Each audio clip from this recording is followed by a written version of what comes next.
Thank you for joining us for CBS 4 Valley at 5. Much debate, anger, and excitement surround Texas and other states slowly reopening their economies. How fast should we get back on track, or how long should we stay at home are questions we all have. And one man trying to figure that out in our neck of the woods is Governor Greg Abbott. He joins us now with more on what he's planning. Governor, thank you very much for your time. Great to be back. Thank you. All right, and first off, can you tell us, I know you haven't made the big announcement to lay down the specifics of what's going to be in this step-by-step plan, but can you give us a little bit of a preview of what we can expect? Sure. First, the plan will be announced on Monday. Second, very important for everyone to understand, and that is the plan is going to be based upon advice by doctors, such as the former head of the FDA, the former head of Medicaid and Medicare, a doctor who's in charge of tracing and tracking COVID-19, and we will outline strategies that we will employ across the state of Texas to make sure we are doing a good job of tracking any potential outbreaks of the coronavirus while we begin the process of opening up. What we want to do in the state of Texas is to slowly but safely begin to open up multiple sectors of our economy. People need to get back to work. Business owners need to be able to open back up. People need to restore their livelihoods while they go about the process of protecting their lives. And so this will not be all of a sudden, all at once, everything opening up. It will be a gradual beginning of opening up. And if we do a good job of containing the coronavirus while we open up, we will be able to make further announcements in the future about even more businesses opening up even more. Well, some of the backlash we're hearing is that cases are still increasing, and we have seen an increase in deaths. So it begs the question, or a lot of people are asking, why are we reopening right now? Well, look at the numbers. Let me give you Hidalgo County, for example. The high mark with the number of people testing positive occurred on April the 10th, and in Hidalgo County, it's been in a downtrend since then. Similarly, about the same date in the state of Texas, we hit the high water mark of the number of people testing positive, and we have been in a downtrend ever since then. Let's talk about deaths.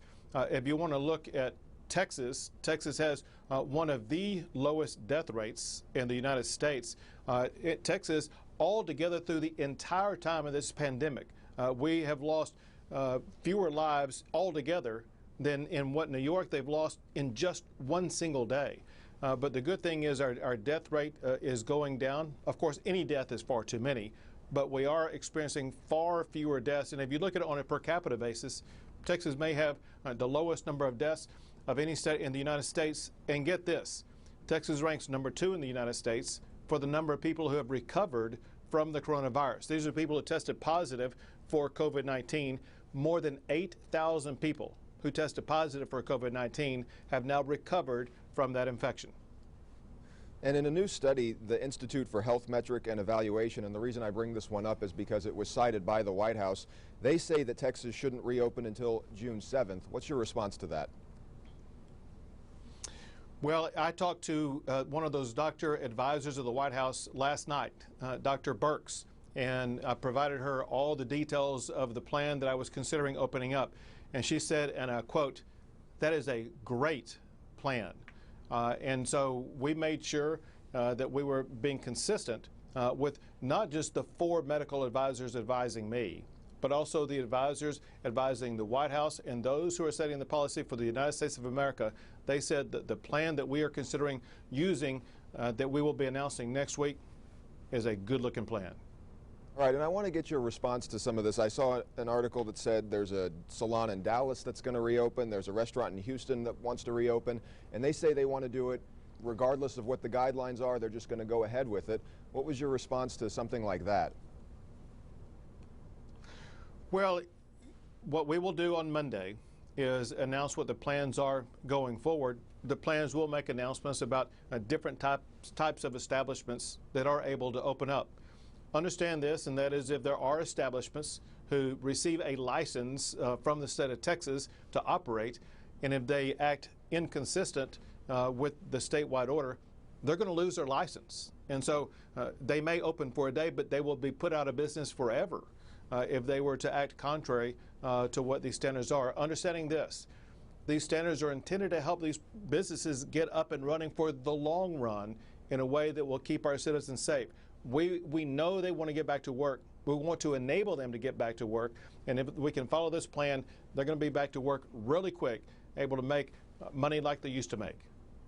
All right, and it seems like anytime something big happens, or even nowadays anytime something small happens, there's a great divide over what the best course of action is. In this case, if you care about the economy, you don't care about people's health. If you care about people's health, you don't care about the economy.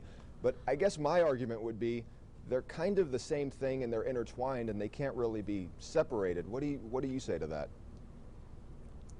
They are always intertwined. Again, remember this, and that is this past flu season, which happens every year, we've lost about the same number of people that we've lost to COVID. And we didn't shut down the state of Texas because of that. We had school closures this year because of the regular flu. And so we didn't shut down the entire economy at that time. We can deal with challenges like this just like we did with H1N1, when there were far more deaths and there were far more people who tested positive at H1N1 just 1 decade ago, and we didn't have to shut things down. And so we can do both. We can establish public safety standards. We can have distancing practices. We can reduce the spread while also gradually reopening our economy. All right, Governor Abbott, thank you so much for your time. We definitely appreciate it. Thank you. Sure.